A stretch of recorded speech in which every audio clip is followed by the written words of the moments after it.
9:45 a.m. On the 42nd floor of Aura Media, the most important project of the year was underway. There were only 15 minutes left to submit the final proposal for Project Phoenix, the presentation that would decide the next promotion. The only sound in the entire creative department was the low hum of the central air conditioning, buzzing in everyone's eardrums. It was as if someone had hit the mute button on all of us. Yet our eyes were locked in a furious, silent exchange. And I was the focus of that silent battle. I wasn't touching my keyboard. I wasn't looking at my screen. I was just sitting quietly at my desk, my fingertip unconsciously tracing the cool metal casing of a silver flash drive. Inside it was the perfect proposal, the one I had literally died for in my past life. In this life, it would be the eulogy I had so carefully prepared for my rival. Well, if it isn't our star creative, Chloe. What's wrong? Cat got your tongue? A sharp voice cut through the office's silence. The speaker was Amy, Stella Martin's most loyal lapdog. She stood over my desk, arms crossed, with a look of undisguised glee on her face. The deadline's in 15 minutes. You didn't pull an all-nighter just to give up, did you? Then again, I guess it's smart to admit defeat early when you know you can't compete with Stella. I slowly looked up and met her gaze calmly. You don't need to worry about me. Oh, I'm not worried, Amy scoffed, her voice just loud enough for the whole department to hear. I just feel bad for the company, giving someone the best resources, only for them to drop the ball at the last minute. Not like our Stella. She's not just brilliant, she's a great person. She was even thinking of bringing you a late-night snack yesterday, as late as it was. Her words were like a soft knife, twisting with precision. I heard a few muffled snickers from the desks around me. Just then, a familiar perfume wafted through the air. Stella Martin, holding a cup of coffee, walked over with an elegant stride, interrupting Amy's performance at the perfect moment. Amy, what are you talking about? She chided softly, though there wasn't a trace of anger on her face. She sounded more like she was calming a mischievous kitten. She set the coffee on Amy's desk, then turned to me, her face instantly melting into a look of deep concern. Chloe, are you okay? I just heard Amy. Are you in some kind of trouble? It's almost 10. Your proposal. I looked at her perfectly made-up face. Every pore seemed to be part of the act. I forced a weary smile and answered in a hoarse voice, it's nothing. My computer just blue-screened last night. I have to redo a lot of the data and models. I don't think I'm going to make it. As I spoke, I saw a flash of pure, uncontainable joy in Stella's eyes. She hid it well, quickly masking it with a look of overwhelming concern. She rushed to my side, knelt and took my hand. Her palm was warm, but her tone was urgent, as if she were my closest ally. How could this happen? You have to hurry. There are still a few minutes left. Do what you can. Don't give up. Have you forgotten all those nights we worked late together? Did you forget we promised to present on that stage together? Her words were so convincing, as if we were truly comrades in arms. I just felt my stomach churn with a wave of nausea. All those nights we worked late together, oh, I remembered. I remembered the nights I stayed up to solve a technical problem while she casually posted a picture of my exhausted side profile to her social feed with the caption, "My heart breaks for my hard-working partner. Let's do this. Teamwork." Then she'd go home for her beauty sleep with a clear conscience. Present on that stage together, I remembered that too. In my last life, she used the very fruit of my labor to crush me, then turned around and, with the most innocent expression, sentenced me to death. She framed me for plagiarism. The company suspended me pending an investigation. I was blacklisted from the industry. My parents, unable to handle the shock, their hair turned white overnight. And me, after countless nights of waking up from nightmares, I was driven by her to the rooftop of this 42-story building. The wind was strong, so strong I could barely stand. She stood across from me, smiling like a blooming poppy, beautiful and deadly. Chloe, do you know where you went wrong? She asked, tucking a stray strand of hair behind her ear, her tone soft as if sharing a secret. You were wrong to believe that hard work actually matters. In this world, it's the squeaky wheel that gets the grease. It's the woman who knows how to play the part who wins. My proposal, I managed to croak, the words representing the last shred of dignity I had left. What? Your proposal? She laughed. The moment I copied it from your computer, it became a Martin original. Oh, and by the way, I forgot to tell you. All those backups and drafts you had saved to the cloud? I just accidentally permanently deleted them for you. See how thoughtful I am, saving you the trouble of fighting back. Her words were the final dagger, piercing my already shattered heart. I took a step back. Beneath my feet was nothing but empty air. The feeling of weightlessness from the fall hadn't even faded when I snapped my eyes open. I wasn't in a cold morgue, but staring at the familiar ceiling of my apartment. My phone alarm was buzzing insistently on the nightstand, the screen clearly displaying the date, October 28th, 7 a.m.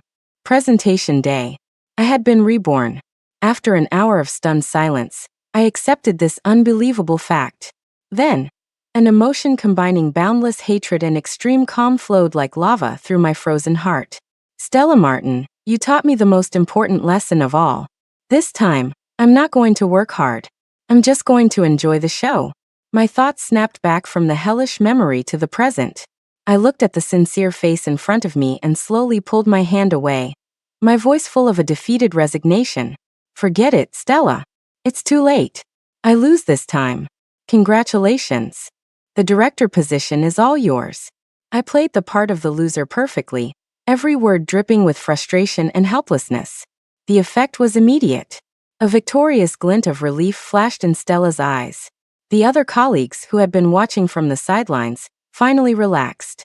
A few suppressed chuckles and the clatter of keyboards signaled my official exit from the race. Don't say that, Stella said, standing up, her tone laced with a touch of "I'm so disappointed in you.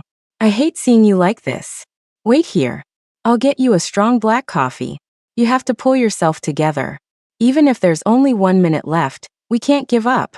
With that, she clicked away toward the break room in her 3-inch heels, her silhouette practically skipping with the joy of someone heading to their coronation. I didn't move. I just stared at the unfinished document on my computer screen, waiting for the final blow. I knew this cup of coffee was a crucial part of her plan. It would be the accident that snuffed out my last glimmer of hope. Sure enough, less than 3 minutes later, Stella returned with a mug. Her steps were a bit rushed, causing the coffee to slosh with her movement. She walked over to my desk, an encouraging smile on her face, and was just about to hand the mug to me. "Stella, you have a call." Just then Amy, who had been watching intently, suddenly called out. At the same time, she accidentally stood up from her chair, her body half turned. Stella instinctively glanced at her phone, her body turning with the movement. That was the moment. Her elbow connected perfectly with the back of Amy's chair, which was now blocking the aisle. "Ah!" With a short cry, Stella stumbled violently. The mug flew from her hand. The hot latte traced a perfect brown arc through the air, and every last drop splashed directly onto my laptop keyboard. Sizzle. There was a faint crackle of electricity. My computer screen flickered twice, then went completely black. The rich aroma of coffee mixed with the acrid smell of burnt electronics quickly filled the air. The entire office fell into a dead silence. Everyone was stunned by the sudden turn of events. "Oh my God, her laptop is fried. Well, she's really done for now." Whispers buzzed like mosquitoes. Stella's face was a textbook display of shock, panic, and guilt. She fumbled for tissues on the desk, trying in vain to wipe away the coffee that had already seeped into the keyboard. Her voice was thick with tears that came on demand, streaming down her face. "I'm so sorry, Chloe, I'm so sorry. It's all my fault. I really didn't mean to," she sobbed, not forgetting to shift some of the blame to her accomplice. "Amy, why did you have to stand up like that?" Amy immediately played her part, her face a mask of regret. "I'm so sorry, Stella. I'm sorry, Chloe. I was just trying to tell you your phone was ringing. I never thought this would happen." The two of them performed their duet, making the accident look completely seamless. I stared blankly at the black screen, unable to say a word. To an outsider, I must have looked like I'd suffered a devastating blow, frozen from head to toe. But only I knew that inside, I was as calm as a deep well. I slowly raised my head, my gaze empty as I looked at the beautifully weeping Stella. My lips trembled, as if I wanted to say something but no sound would come out. My silence was exactly what her script required. "Don't panic. Everyone, don't panic. There has to be a way," Stella said, forcing herself to stop crying. With red-rimmed eyes, she looked like a commander taking charge in a crisis. Chloe, don't worry. Let me think. There has to be a way. She paced anxiously, her brow furrowed. Her performance of someone desperately trying to help me moved quite a few people in the office. Even Mark, one of the senior designers who was usually neutral, gave her an approving look. Suddenly, she stopped as if struck by an idea, her eyes lighting up. Wait. My flash drive. As if grabbing a lifeline, she rushed to her desk, pulled an exquisite silver flash drive from her purse, and ran back, pressing it into my hand without another word. Chloe, listen to me. She gripped my hand so tightly I thought she'd crush my bones. But her eyes were shining with an astonishing light. Just in case, I made an encrypted backup of my final proposal this morning. It's on this drive. Quick, go to the public computer next to the conference room right now, change the name on my proposal to yours, and submit it. Her words exploded like a bomb in the quiet office. Everyone gasped. What? She's giving Chloe her own proposal? Is she crazy? This is for the director position. Amy was the first to rush over and grab Stella's arm. Stella, you can't do this. This is the proposal you spent countless all-nighters on. Why should you give it to her? Shut up. Stella violently shook Amy's hand off, her face a mask of unprecedented determination and self-sacrifice. I made this mistake, so I have to take responsibility for it. What's a director position? My friendship with Chloe is more important than anything. I can't just stand by and watch her lose this opportunity because of my mistake. Her speech was powerful and moving. I heard a few sniffles in the office. A couple of the younger female colleagues were already teary-eyed, clearly won over by Stella's noble character. If I hadn't personally experienced her venomous heart, I might have applauded her myself. I looked down at the cold flash drive in my palm. This was the real guillotine she had prepared for me. In my last life, this was how she had ruined me. The proposal on her flash drive had been tampered with. She had embedded a hidden macro that tracked all editing history. Every change I made was recorded, becoming the ironclad evidence she used to accuse me of plagiarism. But this time, I looked up, my eyes finally welling with grateful tears, my voice trembling with emotion. Stella, why are you being so good to me? Don't say another word. She cut me off, her face set with an unshakable resolve. Go. It's 9:55. You have 5 minutes. If you don't go now, it'll be too late. Go. She practically shoved me out of the crowd with all her strength, pushing me toward the hallway that led to the conference room. I stumbled forward a few steps. At the corner of the hallway, I turned back and gave her one last, deep look. In the crowd, she was mouthing the words, "You can do it," her face angelic and pure. And on my face were tears of overwhelming gratitude. We exchanged a knowing glance across the crowd, both of us playing our parts to perfection. The hallway to the conference room felt like a judgment path beneath my feet. Behind me were the complex stairs of the entire department. Ahead was the main event I had so carefully prepared for Stella. I didn't go straight to the public computer by the conference room door as she expected. Instead, I ducked into an empty restroom around a corner. In the mirror, my face was as white as paper, tear tracks still visible at the corners of my eyes. I looked like a poor soul pushed to the brink by fate. This look was perfect. I turned on the faucet, the cold water washing over my hands and calming my racing heart. I took out my phone, my fingers trembling slightly with excitement. I opened a triple encrypted folder named Drafts. Inside, a single PowerPoint file lay quietly. This was the real Project Phoenix I had prepared for Stella. In my last life, during the project's research phase, I had discovered a hidden algorithmic loophole in a social media platform called Vibe. Using this loophole, one could build a spectacular, highly persuasive user growth model with projected data, reaching a staggering 300% increase. Any client seeing a proposal like that would sign on the dotted line without hesitation. At the time, I was ecstatic. I pulled 3 all-nighters to create what I thought was a perfect proposal based on this loophole. But during the final risk assessment, I had a sharp realization. A growth model dependent on a platform's flaw was like building a castle on sand. Once the platform patched the loophole, the entire project would instantly collapse.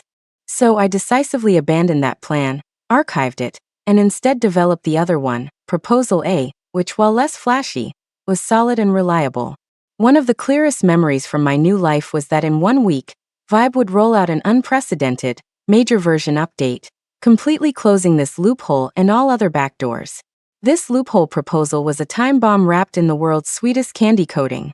Stella, you love taking shortcuts, don't you? This time, I've paved one for you, straight to hell. I took a deep breath. Using the company's internal network, I airdropped the proposal file to the desktop of the public computer outside the conference room. After that, I completely wiped all traces of it from my phone. Then I smoothed my messy hair, making sure I still looked like the dazed and distraught Chloe. Leaving the restroom, I walked straight to the public computer. A few colleagues from other departments were already in line. Seeing my red-rimmed eyes and on the verge of tears expression, they tactfully made way for me. Thanks, I muttered, sitting down. I slowly inserted Stella's silver flash drive into the USB port. The drive's icon immediately popped up on the screen. I didn't open it. I knew the moment I did, a pre-installed screen recording software would activate, logging my every move. I just hovered the mouse over the flash drive's icon, my hand trembling as if I were making a difficult decision. Time ticked by. At 9:58 a.m., the administrative assistant behind me leaned in and whispered, "Chloe, 2 minutes left. The CEO and the others have already gone in." Okay. As if startled awake, I snapped back to reality. Now. I took a deep breath and as quickly as I could, dragged the file named Project Phoenix Draft PPTX from the desktop into Stella's flash drive. The system almost instantly displayed a prompt. The destination folder already contains a file named Project Phoenix Final.pptx. Do you want to replace it? My eyes fell on the replace option. All my past suffering, all my family's misfortune, my desperate leap from the rooftop, everything culminated in this single, impending click. My finger pressed down hard on the left mouse button. Click. File replaced. I pulled out the flash drive, my heart pounding so hard in my chest it felt like it would burst through my throat, not from nervousness, but from the thrill of revenge, the wicked and exhilarating excitement of personally pushing my enemy into the abyss. I stood up and walked quickly to the conference room door. This time I didn't hesitate. I pushed open the heavy door that separated two worlds. Inside, Aura Media's entire top leadership was present. In the center sat the group's CEO, Mr. Sterling, a man in his late 40s with eyes as sharp as a hawk's. At that moment, everyone's gaze was fixed on me, the uninvited guest. Stella was already seated in the front row, in the presenter's chair. When she saw me enter, a flicker of unconcealed triumph and mockery crossed her face. To her, the flash drive in my hand was the trophy she was about to claim. I ignored everyone's stares and walked straight up to her. Under Mr. Sterling's scrutinizing gaze, I placed the flash drive that would decide both our fates gently on her desk. I leaned in and whispered in a tear-choked voice only she could hear, "Stella, thank you. But I thought about it the whole way here.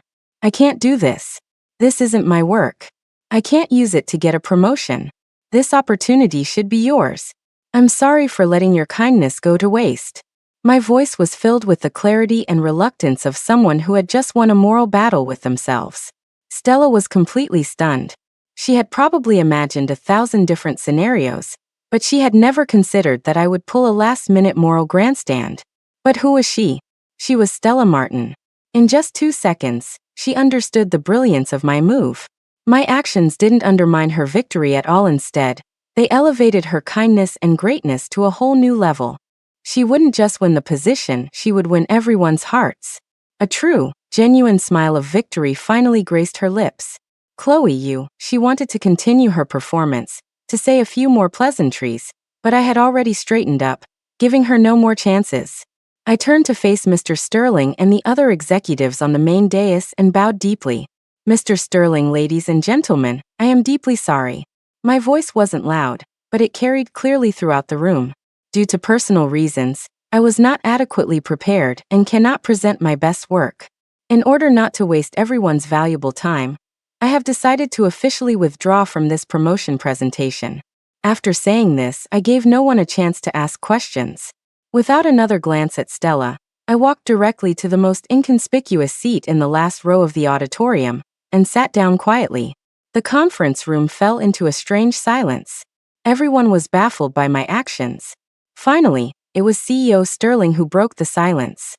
His deep eyes lingered on me for a full 3 seconds before he spoke slowly, his voice betraying no emotion. In that case, the presentation will proceed as scheduled. Stella, you may begin. Stella snapped out of her daze. She immediately stood up and gave an elegant bow to the dais, her face a mask of perfect humility and confidence. She picked up the silver flash drive from the desk, as if it were a queen's scepter. She walked past me toward the spotlighted podium. As she passed my seat, her steps faltered for a fraction of a second. She gave me a fleeting, pitying, top-down glance, as if to say, Chloe, thank you for your stupidity. You've lost completely. I looked up, met her gaze, and gave her an incredibly calm smile. At the front of the room, the massive projection screen lit up. Stella inserted the flash drive into the podium's port and skillfully found the PowerPoint file I had replaced on her desktop. When the words Project Phoenix appeared on the screen in a magnificent, gilded font, accompanied by a stunning opening animation, a wave of low murmurs swept through the room. Stella turned to face the audience, her face glowing with a certainty of victory, and began the most important speech of her life. I sat quietly in the dark corner of the back row, a ghost watching the radiant woman on stage. I watched as she used the deadliest poison I had personally prepared for her to win a round of thunderous applause. The stage was set. The lights were on. Dear Stella, please enjoy the most brilliant and final moment of your life. The noose has already been silently slipped around your neck. And I just need to be a quiet spectator, waiting for the executioner's hour to finally arrive. The heavy, soundproof doors of the conference room slowly closed, shutting out all the noise and light from the outside world. I sat in the shadows of the last row, a spectator who had bought a ticket but wished to remain unseen, coldly watching the one woman show about to unfold under the spotlight. Stella was completely in character. She stood tall behind the podium, holding a small laser pointer, her face fixed in that masterfully practiced smile, a perfect blend of professional confidence and humility. In her world, I, and all the morning's drama, were nothing more than insignificant stepping stones on her path to the throne. Her gaze swept over every executive at the head table, meticulously avoiding the direction where I sat. Good afternoon, executives, everyone. I am Stella Martin from Creative Team A. Her voice was clear and pleasant, amplified by the high-quality sound system to every corner of the room.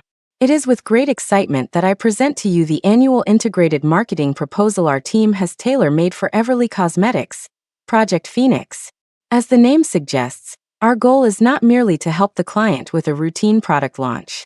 It is to help this classic heritage brand, with its nearly century-long history, break free from its constraints and be reborn in the new era of consumerism through a disruptive, precision-targeted market campaign. Her opening was flawless. It clarified the project's core objective while simultaneously elevating its strategic importance, grabbing the attention of everyone in the room.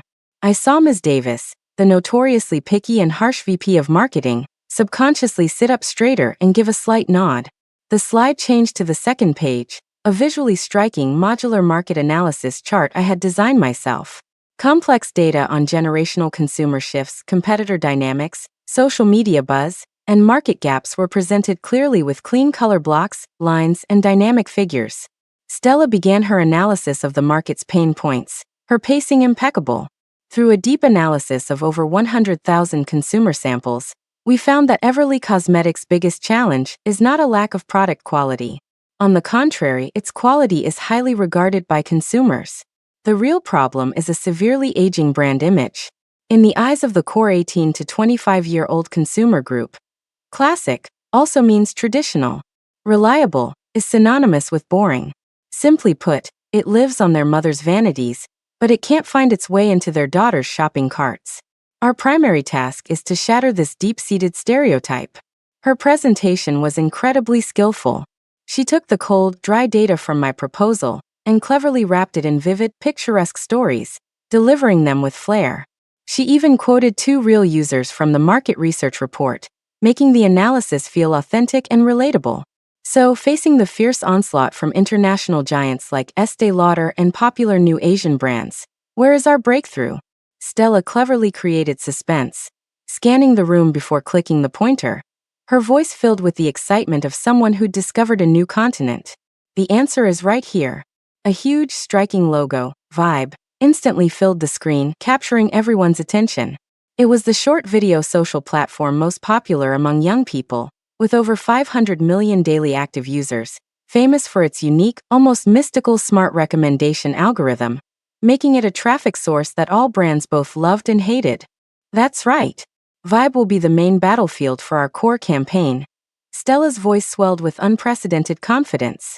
After months of research by our team, involving the reverse engineering of over 100 viral videos, we discovered an extremely powerful, not yet widely exploited emotional resonance weighting loophole in Vibe's recommendation algorithm. In simple terms, the platform disproportionately and massively amplifies content that can trigger strong, positive, collective emotions in users, such as national nostalgia, cultural pride, or intergenerational connection. This is our secret weapon. She began to elaborate on the core strategy of the magnificent, but deadly proposal I had built. Our core campaign is named the Heritage Brand Revival Strategy, and we've divided it into 3 phases. Phase 1, Seeding Memories. We will collaborate with 100 ordinary people, aged 15 to 70, to film their real stories with Everly Cosmetics. This will include a factory worker in the 1980s buying her first cold cream with her first month's salary, a mother in the 1990s applying a touch of bridal red lipstick to her daughter before her wedding, and a Gen Z girl's first makeup experiment, secretly using lipstick from her mother's vanity. We will produce these moments, which carry the collective memory of generations, into high-quality, cinematic short videos and use our proprietary user emotional data model for the first wave of saturated, precision-targeted deployment on the Vibe platform. To add persuasiveness, the screen began to play a few demo videos I had pre-made. The warm, retro color palette, carefully selected nostalgic background music, and the sincere, unpolished narration of ordinary people immediately created a powerful emotional atmosphere in the room.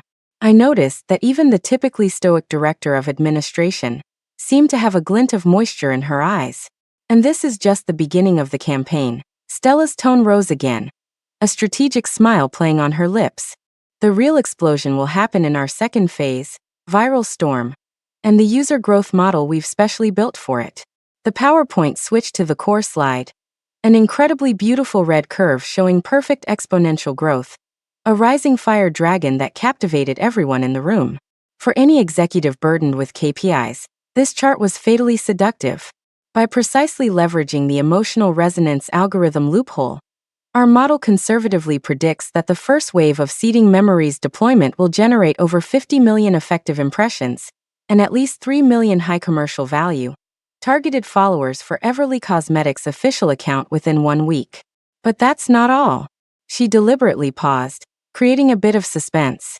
Only when everyone's curiosity was piqued to its highest point did she continue, in a tone akin to a divine proclamation. The most disruptive aspect of this model is its ability to self-optimize and iterate.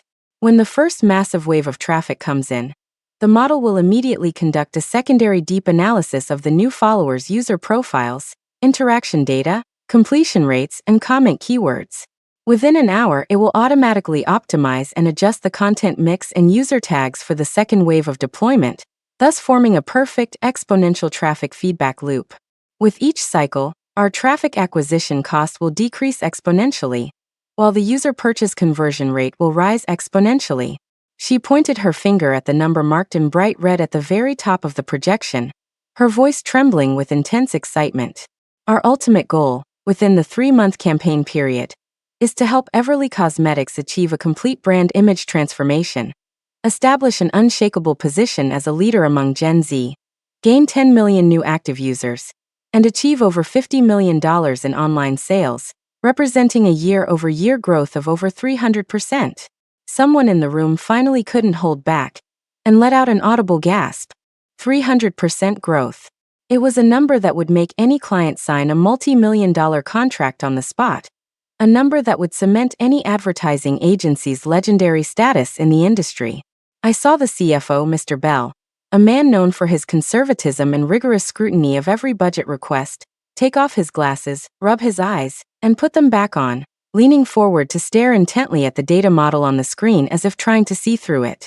The VP of Marketing, Ms. Davis, praised her directly. If this model can really be achieved, it's revolutionary. Stella, how did your team do this? This is incredible. Stella immediately responded with a humble smile. Thank you for the recognition, Ms. Davis.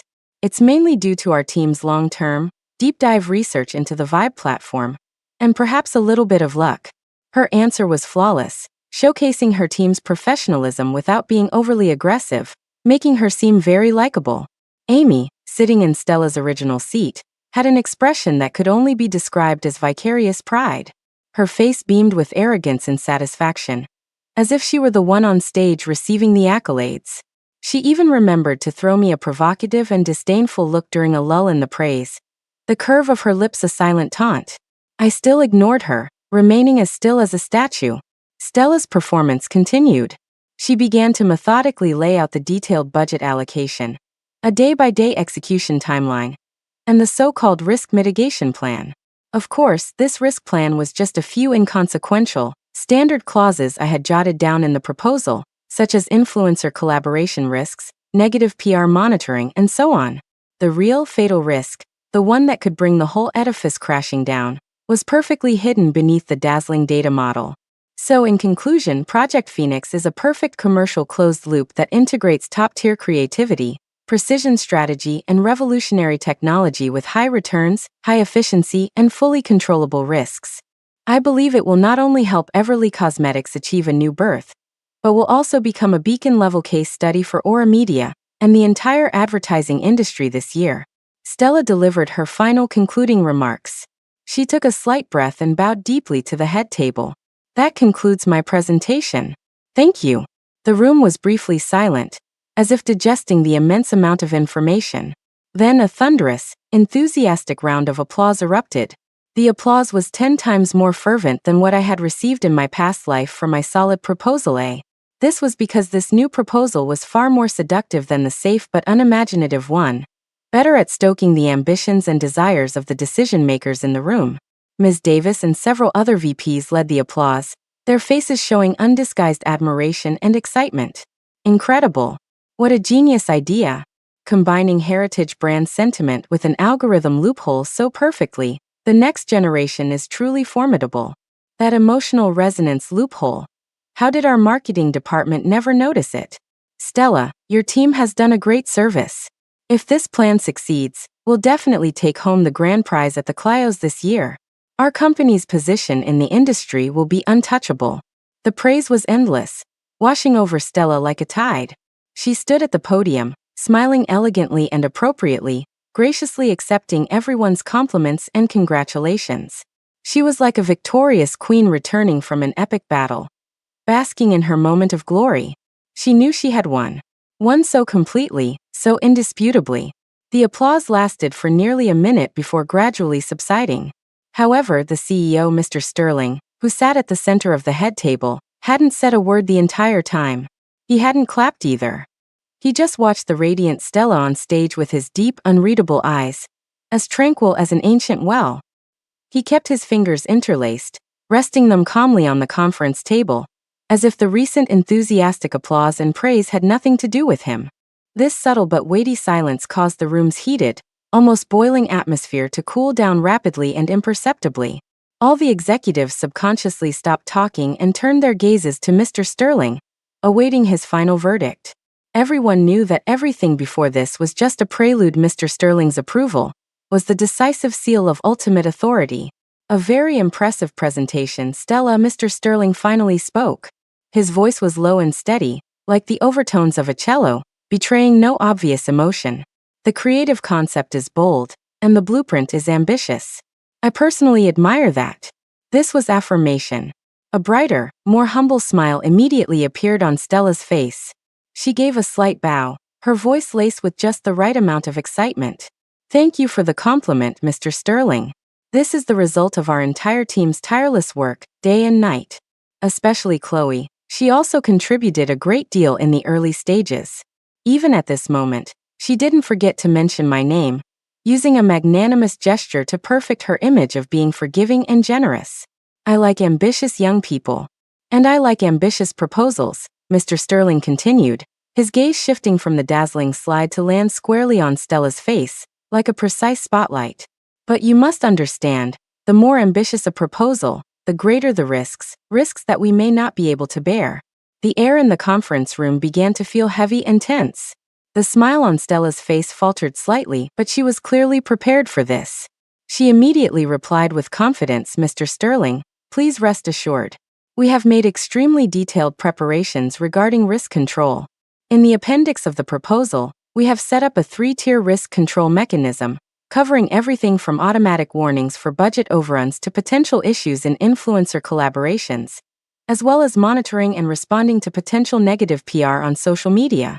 We have detailed, quantifiable execution plans for all of it. I'm not talking about those routine risks that every proposal has," Mr. Sterling said, waving his hand dismissively and cutting her off. His posture shifted from a relaxed lean against his chair to a slight forward tilt. This subtle movement instantly made his presence intensely intimidating. "I'm asking about the foundation of this proposal. It's very bedrock." He extended a long finger and tapped it rhythmically on the smooth conference table. "This Project Phoenix of yours, all of it, your beautiful growth curve, your perfect traffic loop, your promised 300% growth, is all built on a single foundation. The emotional resonance algorithm loophole on the Vibe platform that you mentioned." Mr. Sterling's pace was slow, but each word was like a heavy, ice-coated stone dropped into the lake of everyone's mind, sending out chilling ripples. A barely perceptible bead of sweat seemed to form on Stella's forehead. She forced herself to remain calm and answered, "Yes, Mr. Sterling. Our team has tracked and tested the operational mechanism of this loophole for months. We can confirm that it is very stable, and there is no short-term risk of it being patched by the platform." "Short-term?" Mr. Sterling, sharp as a hawk, seized on the word. "How short is short-term?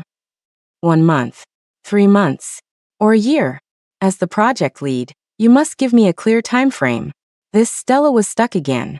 This question was already touching the blind spots of her knowledge. In the proposal, I had not written anything about the specific duration of the loophole, because I knew it had no duration. It was a time bomb with a 7-day countdown, set to be precisely detonated. "Mr. Sterling, as we all know, the algorithm of any internet platform is never static," she began, trying to bluff her way through with generic industry jargon. "But based on the professional judgment of our team's technical staff, underlying weighting mechanisms like this, which affect the core recommendation logic, usually have strong continuity and stability. The platform won't easily make subversive changes, because that would affect the entire platform's content ecosystem. Therefore, we judge that our proposal has an absolute safety window of at least 6 months. This is more than enough time for us to complete the core initial launch and establish the brand's own traffic moat." Her answer was quite clever. Logically, it sounded flawless. She successfully shifted the question from the highly uncertain "will the loophole be patched?" to the more proactive "we can outrun the patch." Several of the executives seemed to find this answer acceptable. After all, in the fast-changing internet market, no one could predict the future with 100% certainty. Ms. Davis even nodded in agreement. However, Mr. Sterling did not let it go. His gaze was like a razor-sharp scalpel, seemingly wanting to peel away Stella's ornate, professional words layer by layer to expose the hollow, impoverished core within. He was silent for a full 10 seconds. For Stella, standing on stage under his scrutiny, those 10 seconds must have felt like a century. The air in the conference room seemed to have been sucked out, solidifying around them. Then Mr. Sterling spoke again, his tone seemingly softening. "All right. Let's temporarily trust your team's professional judgment, and believe there is a 6-month window," he said slowly. "Then I have one last question. A purely technical one." He paused, his gaze becoming incredibly sharp in an instant, like 2 beams of cold light stabbing into Stella's eyes. "Your entire user growth model is built on this algorithm loophole. It's like the foundation of a 100-story skyscraper. So my question is simple. What are the results of your back-end data stress test for this crucial foundation? I need to know, in a simulation of extreme market volatility, for example, a competitor launching a devastating price war, or more extremely, the platform suddenly and without warning undertaking a fundamental restructuring or emergency update of its underlying algorithm. How does your model perform? What specifically is its collapse threshold?" The moment he asked this question, I saw the color drain from Stella's face. It wasn't the white of ordinary nervousness, but a deathly lifeless gray, as if all the blood had been instantly sucked from her body. Stress test? Collapse threshold?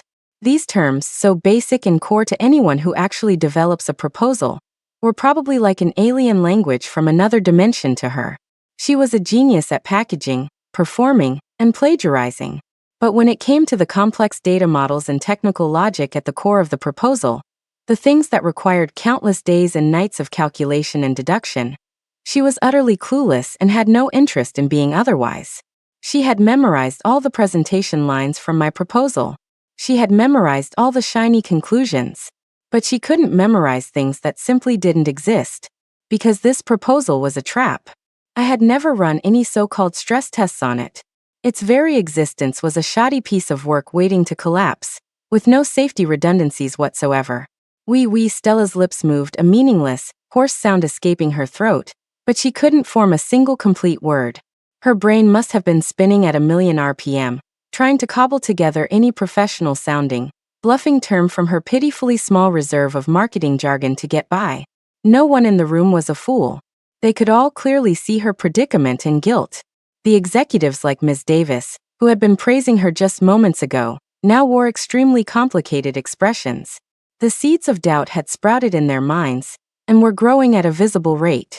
Amy, sitting below, was so anxious her face was flushed red.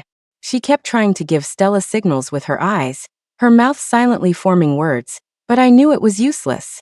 Not even a god could save her now. What is it? Mr. Sterling's voice was now tinged with an undisguised, icy inquiry. Is this question so hard to answer? For a flagship project with a budget of over $50 million, the stress test of the core model should be the most basic, preliminary work.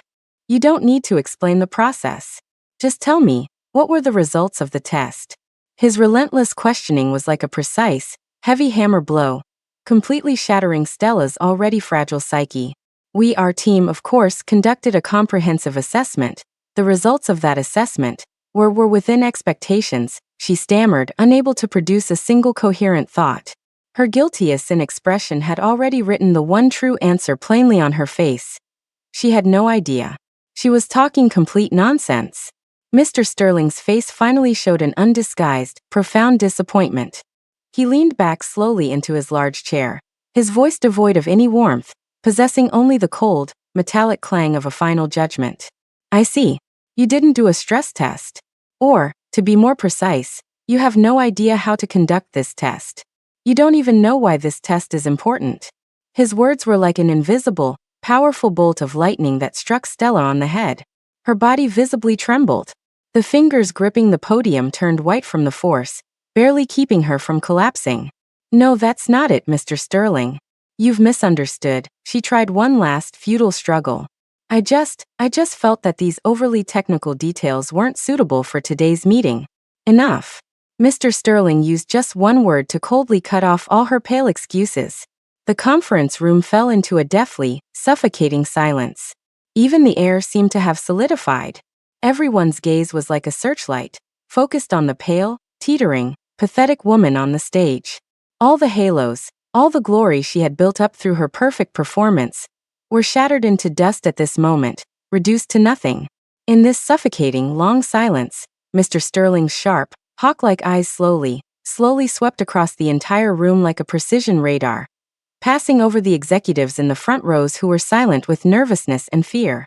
Finally, his gaze landed, with unerring accuracy, on me, sitting in the shadows of the last row, ignored by everyone. His voice was not loud, but it pierced the air like a sharp icicle, ringing clearly in everyone's ears. Chloe, my name, spoken by the CEO, was like a stone dropped into a pool of thick, dead water, creating huge, strange ripples in the silent conference room. Swoosh. Almost simultaneously, everyone's gaze, as if controlled by an invisible hand, swung sharply from the collapsing Stella on stage to me, the person who had already announced her withdrawal, the one everyone had written off as a loser.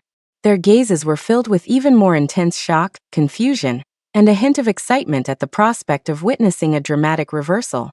Stella flinched as if stung by a scorpion, whipping her head around to stare at me with a horrified, deeply ominous look, as if she were seeing a ghost. Her pupils, slightly dilated with fear, told me clearly that she was finally starting to be afraid.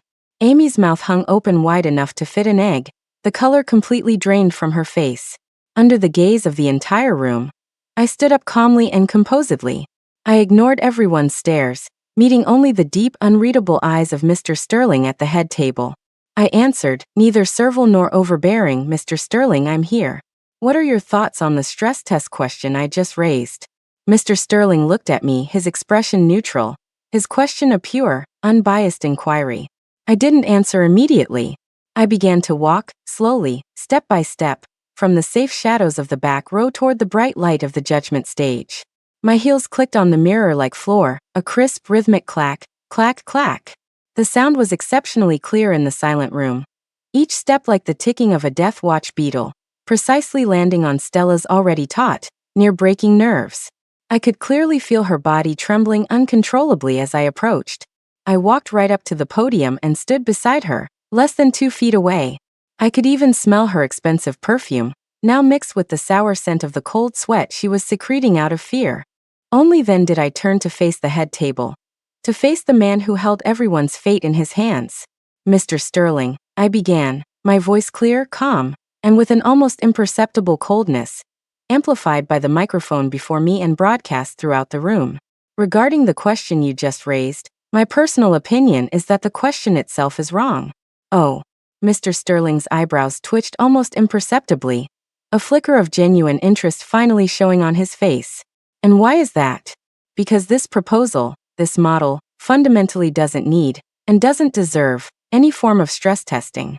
My words, like a sharp knife, unexpectedly pierced the delicate balance of the room. A wave of murmurs rippled through the audience. That's so arrogant. No testing? That's completely irresponsible to the client and the company. Even Stella looked at me as if I were insane, probably thinking that out of desperation and resentment, I was about to use this suicidal, scorched earth tactic to drag her down with me. A fleeting look of relief even crossed her eyes, because my words sounded so absurd and unprofessional. I ignored the rising chatter around me and continued to look at Mr. Sterling, my tone one of stating a fact, devoid of any emotion. The reason it doesn't need testing is that its final outcome is 100% predetermined. This user growth model, based on the so-called emotional resonance algorithm loophole on the Vibe platform, doesn't have a collapse threshold that can be calculated as a number. It has a specific date, accurate to the day, that has already been set. I paused, scanning the faces in the room, now even more confused by my words. Then, I dropped the real bombshell that decided everyone's fate.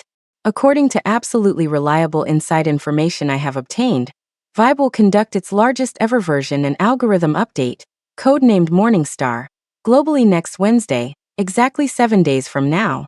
The core of this update is to completely restructure its nearly 3-year-old underlying content recommendation algorithm, and to patch all known backdoors that could affect the fairness of the platform's traffic distribution. The emotional resonance weighting I mentioned is at the top of the list of things to be patched. My voice was calm, but the content of my words was like a silent, incredibly powerful bomb detonating in the conference room. Everyone was stunned by this sudden news. The VP of Marketing, Ms. Davis, was the first to cry out, "Chloe, is this information accurate? This is top-level intelligence. How come none of our marketing channels have heard anything about it? The source of the information involves my personal channels, which I need to keep confidential for now," I replied calmly, my tone conveying unshakable confidence. But I can guarantee its authenticity with my entire 5-year track record at Aura Media and my entire future career. My gaze, like 2 cold rays of light, turned to the woman beside me, whose face was now as white as the wall. In other words, once we approve this Project Phoenix proposal and, according to the plan, invest tens of millions in the first massive promotional wave, then in just 7 days, the algorithm loophole that we depend on, the very foundation of the entire plan, will be completely sealed by the platform. The seemingly perfect traffic loop we've built will be instantly broken overnight. All the capital invested, which hasn't had time to see any return, will evaporate like water poured into a desert. I paused, deliberately giving all the executives a moment to think about and digest this disastrous consequence. Then in the calmest, cruelest tone, I delivered the final, ice-cold verdict. At that time, this proposal will not bring our client, Everly Cosmetics, 300% growth. It will only bring a direct economic loss of at least $50 million, the complete collapse of a century-old heritage brand, and an irreparable, devastating blow to Aura Media's reputation in front of the entire industry. Silence. The entire conference room fell into a dead quiet, even more complete and chilling than before. If Stella's fumbling had only made everyone think the proposal was flawed, the truth I had just revealed directly declared it a complete and utter fraud. A massive scam capable of sinking the company.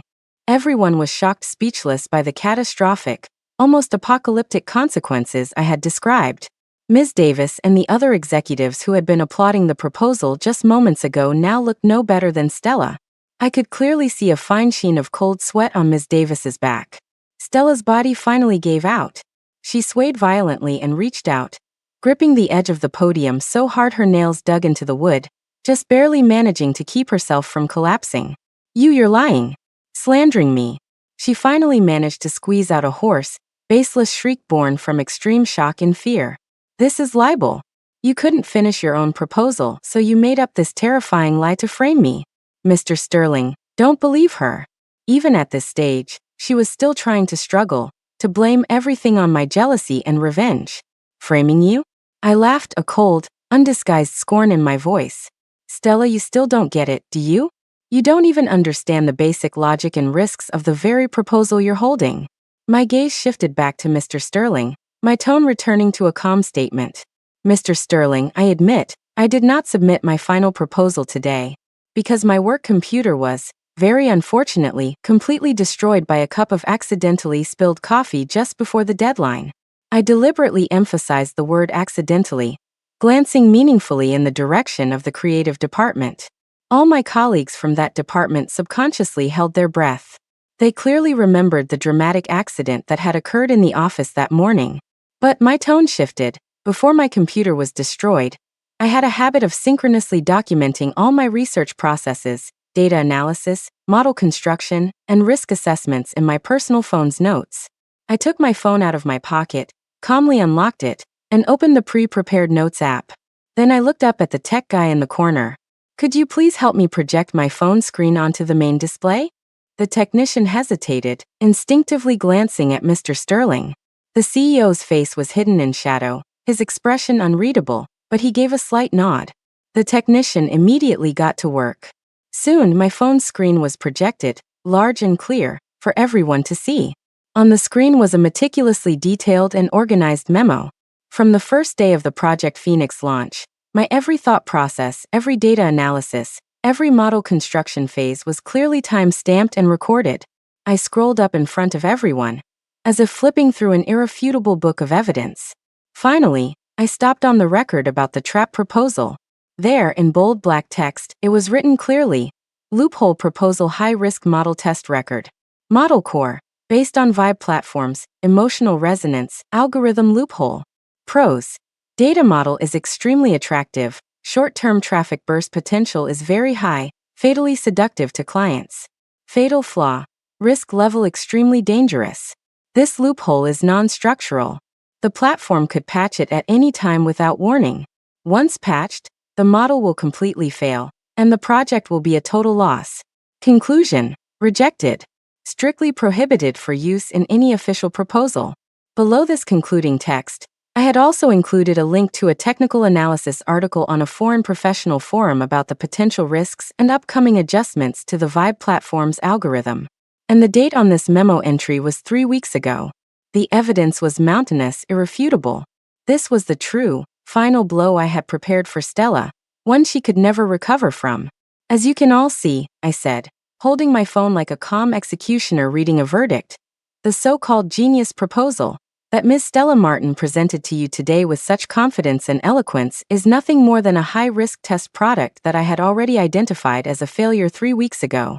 Because at its core, it is a complete and utter commercial trap, one that could drag our company into the abyss. My gaze fell one last time on Stella's face, now completely bloodless and stunned. Stella, do you still think I'm framing you? Or were you completely unaware that you were about to serve a cup of poison that could kill us all? No, impossible, this is impossible, the flash drive is mine. Stella completely broke down. She shook her head incoherently, her eyes glazed over, muttering these illogical words over and over. All her proud disguises, all her skills, were torn to shreds in the face of the ironclad facts and undeniable evidence, revealing the ugly, incompetent truth beneath. Just then Mr. Sterling, who had been silent all this time, slowly stood up. He didn't look at Stella again, as if she were now just a worthless, disgusting wisp of air. His gaze fell directly on me. It was an extremely complex look, scrutinizing, surprised, probing, and finally, it seemed to resolve into a fleeting, barely perceptible hint of admiration. He made no comment on the origin of the matter, nor did he ask about the feud between Stella and me. He just used an authoritative, unquestionable tone to speak coldly to his assistant beside him. First, notify company security immediately to revoke all of Stella Martin's work privileges, her keycard, and her internal network account. Second, notify the legal and HR departments to form a special task force to investigate this matter. I want a full report in 3 days. Then he turned to all the executives, his voice as cold as a Siberian wind. Today's meeting is adjourned. Dismissed. With that, he straightened his suit jacket and, without looking back, strode out of the conference room that had been filled with such dramatic twists. With his departure, the tension in the room, which had been stretched to its limit, finally snapped. 2 tall security guards who had been waiting outside the door entered expressionlessly after receiving the assistant's notification. They stood on either side of Stella, who had collapsed to the floor. One of them spoke in a formulaic tone. "Ms. Martin, please come with us." Stella's body was like a boneless heap of mud, slumped limply on the cold floor, her mouth still unconsciously muttering, "Impossible." She was finished. Finished in the most complete, public, and humiliating way possible. Amy, still in her seat, was deathly pale, trembling like a leaf in an autumn wind. She buried her head deep, wishing she could find a crack in the floor to disappear into.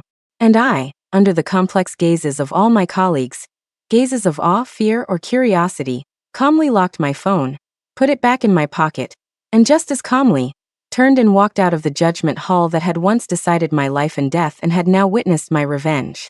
The moment I walked out of the conference room, time seemed to slow down. The normally empty hallway was now occupied by a few colleagues pretending to be on the phone, their ears stretched to listen. When they saw me, their gazes darted away like frightened rabbits, only to sneak back for a fearful, awestruck look at my back. I ignored them and walked straight back to the creative department's office area. This was the true eye of the storm. I pushed open the glass door. The office, which should have been bustling with activity, was now eerily, deathly silent. Everyone had stopped what they were doing, dozens of pairs of eyes shooting toward me like cold searchlights, locking me in place. Amy sat at her desk, her face ashen, her body trembling uncontrollably. When she saw me, it was as if she'd seen a vengeful demon crawl out of hell. She quickly buried her head, trying to shrink into the shadow of her computer monitor. No one spoke. No one dared to be the first. The air was thick with a viscous substance called fear, making every breath heavy. I calmly walked through this jungle of stairs back to my desk in the corner, the one with the laptop destroyed by a cup of coffee. I pulled out my chair, sat down, and began to slowly and deliberately pack my things. My movements were light and slow, like a ritual. I stacked the professional books on my desk neatly, put the scattered pens back into the holder, and cleared out the drawer filled with 5 years of accumulated odds and ends, memories of countless late nights, placing them one by one into a cardboard box I had ready. My calmness stood in stark, oppressive contrast to the dead silence around me. Finally, someone couldn't take it anymore. It was the director of Creative Team B, a man I was on relatively good terms with. He hesitated for a long time before cautiously walking over to my desk. "Chloe," he began, his voice dry. "What are you doing?" "I'm resigning," I answered without looking up, placing a small cactus into the box in the most casual tone. "Resigning?" he exclaimed. "Why? After what happened today, you're the hero. You not only exposed Stella, but you saved the company from a huge loss. Mr. Sterling will definitely value you. That director position, who else is qualified for it now but you?" His words voiced what everyone in the room was thinking. Yes, Stella was gone. The vacant director position should logically fall to me. It was the ending everyone assumed was the most logical conclusion to the drama. I looked up at his face, which was filled with confusion, and smiled. "Mark, thank you for your kind words. But I don't want the position." "Why?" he pressed, still confused. We all saw how much you put into this project. Now that you finally have. It's meaningless, I interrupted, my voice still calm but with an unshakable finality. If this is what it takes to get that position, then it holds no meaning for me. My words left Mark completely stunned. And all the colleagues who had been eavesdropping fell into a deep confusion. They couldn't understand. They thought everything I did today was a meticulously planned counterattack to reclaim the director's seat. They thought I, like the heroines in all the palace intrigue dramas, would naturally ascend to the throne of power and glory after taking down my rival. But they were all wrong. From the moment I was reborn, my goal was never that cold position, one that required endless internal strife and vigilance to maintain. All I wanted was justice. A clean ending where the wicked get what they deserve. Now the ending was written. It was time for me to exit the stage. I placed the last folder into the box, stood up, and prepared to leave the place where I had fought for 5 years. A place that had buried all my innocence and dreams in my past life. Just as I turned, a figure rushed toward me like a lightning bolt and, with a thud, knelt down. It was Amy. She clung to my leg, crying hysterically, her face a mess of snot and tears, all her usual arrogance gone. Chloe, I was wrong. I was so wrong. She wailed, slapping herself hard across the face, the sound sharp and clear. It was Stella. She made me do it. She said if I helped her, she'd promote me to associate director when she got the job. That coffee, it was her plan all along. She told me to act it out with her. I was just a fool, blinded by greed. Please talk to Mr. Sterling. Let me off the hook. I don't want to be fired. I have a mortgage to pay. Her wails were pitiful and harsh, filled with a primal fear of the future. The colleagues around us watched her with complex expressions, disdain, pity, and a sense of shared sorrow for a fallen comrade. I looked down coldly at the woman sobbing at my feet. In my last life, after Stella fell, she was the first to turn on her. Now she was just repeating a performance she knew all too well. I said nothing, just forcefully pulled my leg, inch by inch, from her grasp. You should talk about your future with the legal and HR departments, not with me. I left her with those cold words and, without looking back, walked out of the creative department with my box. Amy's even more desperate cries echoing behind me. The elevator doors opened slowly. Inside stood one person, Mr. Sterling's assistant, a young man with gold-rimmed glasses who was always impeccably dressed. He didn't seem surprised to see me with the box. He just gave a polite nod and said, Ms. Jones, Mr. Sterling would like to see you in his office. Mr. Sterling's office was on the top floor, the 42nd, with a commanding view of the entire city's CBD. When I walked in with my box, he was standing with his back to me at the massive floor-to-ceiling window, looking out at the urban forest of steel and glass. His silhouette was tall and steady, like a mountain. You're here, he said without turning, his voice calm. Mr. Sterling, you wanted to see me? I placed the box on the carpet by the door and answered calmly. Sit, he said, gesturing to a set of armchairs by the window. I walked over and sat down across from him.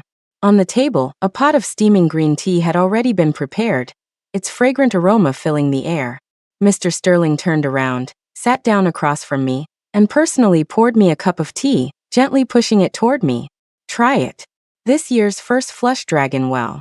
His tone wasn't like a boss talking to a subordinate, but more like an equal, a respected opponent. Thank you, Mr. Sterling. I picked up the cup but didn't drink. Decided to leave? He asked, his eyes on the box by the door, getting straight to the point. I nodded. Why? He looked into my eyes, those deep eyes that seemed to see everything. Is it because of Stella? Or has the company disappointed you? Neither, I shook my head, meeting his gaze frankly. I just feel we're not on the same path. Mr. Sterling seemed interested in my answer. He leaned forward slightly. Oh. How so? Mr. Sterling, I put down my cup, deciding to be more direct. You knew there was a problem with Stella's proposal long before today, didn't you? Mr. Sterling neither admitted nor denied it, just watched me quietly, motioning for me to continue. This morning, when I announced my withdrawal, you didn't ask why. While Stella was presenting her deeply flawed proposal, you didn't interrupt. You waited until her performance reached its peak, then crushed her with a seemingly casual but fatal technical question. I looked him in the eye and said, word for word, you weren't giving me a chance. You were giving her a chance. You wanted to see how far she could stretch this lie. Or rather, you wanted to see the true level of the person who originally created the proposal she stole. A flicker of surprise, almost imperceptible, crossed Mr. Sterling's eyes, then transformed into a look of genuine, heartfelt admiration. You're even smarter than I imagined. He no longer denied it but admitted it frankly. That's right. I received an anonymous email last night. He took out his personal phone, opened an email, and turned the screen to me. The email was simple, just one sentence. Be wary of Vibe. Be wary of Stella's Project Phoenix. It's a trap. The email was sent late last night. You sent this email, he stated, not as a question. Yes, I didn't deny it. This was the final safety net I had prepared for myself. I couldn't pin all my hopes on Mr. Sterling's on-the-spot acuity. I had to give him a hook in advance, something to make him suspicious. So everything you did in the conference room today was not just for Stella to hear, but for me to hear as well, Mr. Sterling said, leaning back on the sofa, lost in thought. You not only wanted to ruin her, but you also wanted me and all the executives to see clearly the vast, insurmountable gap between you and her. I was just stating the facts, I replied calmly. Mr. Sterling smiled. It was the first time he had truly smiled today. Chloe, you are a natural strategist. You are calm, decisive, you know how to plan, and more importantly, you understand human nature. Aura Media needs people like you. He extended an olive branch. The director of the creative department position is yours. Not only that, I can give you 5% of the company's equity and bring you into the core decision-making team. I just need you to stay. It was an offer that no one in the corporate world could refuse. A directorship plus company equity. It meant I would go from being a senior employee to a partner in this top-tier advertising firm. If the past me had heard this offer, I probably would have fainted from excitement. But the current me just listened quietly and then gently shook my head. Why? Mr. Sterling's brow finally furrowed. Give me a reason. Mr. Sterling, you are an excellent chess player, I said, looking at him seriously. You know how to use your pieces, how to set up the board, and when to sacrifice a pawn to save a king. Today Stella was your pawn, and so was I. You used Stella's greed to test my abilities. Then you discarded her without hesitation and chose me, the more valuable piece. My words were blunt, even offensive, but there was no anger on Mr. Sterling's face. On this chessboard, no one is unsacrificable. Including myself, he replied calmly. I understand, I nodded. So I choose to leave the chessboard. I stood up and bowed deeply to Mr. Sterling. Mr. Sterling, thank you for what you did today. But I'm tired. The last battle has exhausted all my strength. I don't want to play any more chess games. I just want to be an ordinary person, to live a simple life, one where I don't have to be constantly on guard and calculating. With that, I gave him no more chance to persuade me and turned toward the door. As I picked up the box containing 5 years of my youth, and my hand was about to touch the doorknob, Mr. Sterling's voice came from behind me again. Chloe. I stopped but didn't turn back. The doors of Aura Media will always be open for you. Goodbye, I whispered, then pushed the door open and walked out. Outside, the sun was shining brightly. After I left the company, the aftermath of the Stella incident reached me in bits and pieces through gossip from former colleagues. The legal department's investigation revealed something more shocking than anyone had imagined. In her 3 years at the company, the core creative concepts and proposals for over a dozen projects Stella had handled were almost all plagiarized or stolen from others. She was like a parasite, cleverly feeding on the talent and work of every gifted colleague around her, then packaging their achievements as her own. She didn't just steal from me, she stole from colleagues in other groups, even from interns. Her computer had an encrypted folder where she had meticulously categorized and stored unfinished proposals and creative drafts she had collected through various means. She called it her inspiration library. And the coffee spilled on my laptop was no accident. The legal team pulled the security footage from the break room, which clearly showed Stella adding a colorless, odorless, mildly corrosive cleaning agent to the coffee. The chemical was harmless to humans, but fatal to delicate electronic components. She never intended to give me any chance to submit my proposal from the very beginning. In the end, the company fired Stella for gross violation of professional ethics and company policy, and for causing significant potential losses. They also filed a lawsuit against her, demanding compensation for all reputational and economic damages caused by the incident. At the same time, the company issued an industry-wide notice, blacklisting Stella permanently. Her career in this industry was over. As for Amy, because she confessed to everything during the investigation and actively cooperated, the company, noting she was only an accomplice, gave her a probationary period. But her professional future was essentially finished. The storm I had started had ended in the most thorough and tragic way. Many people said I was the only winner in this war. They said I was brilliant, sharp, and had single-handedly taken down the company's biggest cancer, avenging all the honest people who had been bullied. But I knew that this war never had any winners.